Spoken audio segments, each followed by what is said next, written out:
اعوذ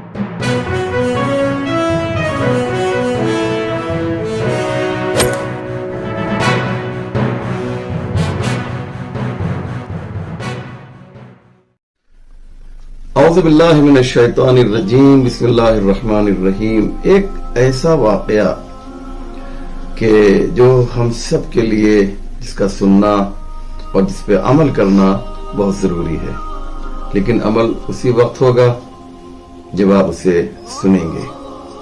اور یہ داستان، یہ واقعہ مذہب تشیع کے ایک بہت بڑے عالم دین، بہت بڑا نام، علامہ کاشف الغطا کا واقعہ ہے۔ وہ کہتے ہیں کہ میرا ایک بچہ تھا جس کی عمر تقریباً 12 کے آس پاس تھی۔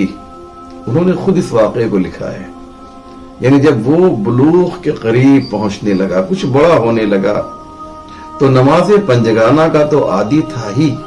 کیوں؟ اس لیے کہ آغائے کاشف الغطا کا بیٹا تھا وہ، لیکن وہ یہ چاہتے تھے کہ 12 سال کی عمر میں وہ نماز شب کا بھی عادی ہو جائے۔ لیکن مومنین، آپ جانتے ہیں کہ صبح کی نیند کتنی اہم ہوتی ہے۔ نماز شب کے لیے اٹھانا ایک 12 سال کے بچے کو اور اس کو عادی بنانا، یہ بڑا مشکل کام تھا۔ آقا فرماتے ہیں کہ میں یہ چاہ رہا تھا کہ وہ ہمارے کہنے سے نماز شب کا عادی نہ بنے، پابند نہ بنے، بلکہ وہ دل سے نماز شب کا پابند بن جائے۔ چنانچہ ایک دن انہوں نے اللہ سے دعا کی اور 4 معصومین علیہ السلام سے متوسل ہوئے، ان کو وسیلہ قرار دیا اور کہا، میرے پروردگار، آج میں تیرے لیے ایک بڑا کام کرنے جا رہا ہوں، آج مجھے کامیابی ملنی چاہیے۔ چنانچہ نماز شب آغائے کاشف الغطا نجف اشرف میں امام علی علیہ السلام کے روضے میں پڑھا کرتے تھے۔ چنانچہ جب نماز شب کے لیے وہ خود اٹھے تو اپنے بچے کو اٹھایا اور کہا، بیٹا چلو مولا علی کے حرم میں چلتے ہیں۔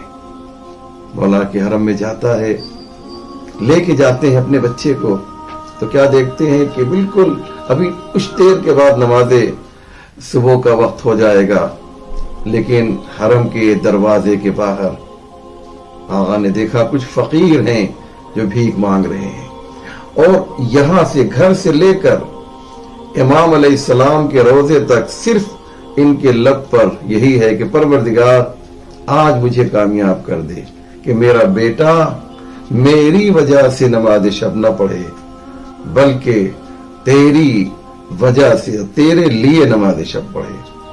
چنانچہ جیسے ہی آپ نے دیکھا کہ کچھ فقیر ہیں جو دروازے کے باہر کھڑے ہوئے بھیک مانگ رہے ہیں، فوراً ان کے ذہن میں ایک بات آئی۔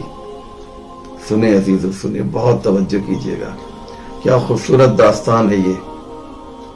دیکھا یہ فقیر ہیں جو بھیک مانگ رہے ہیں۔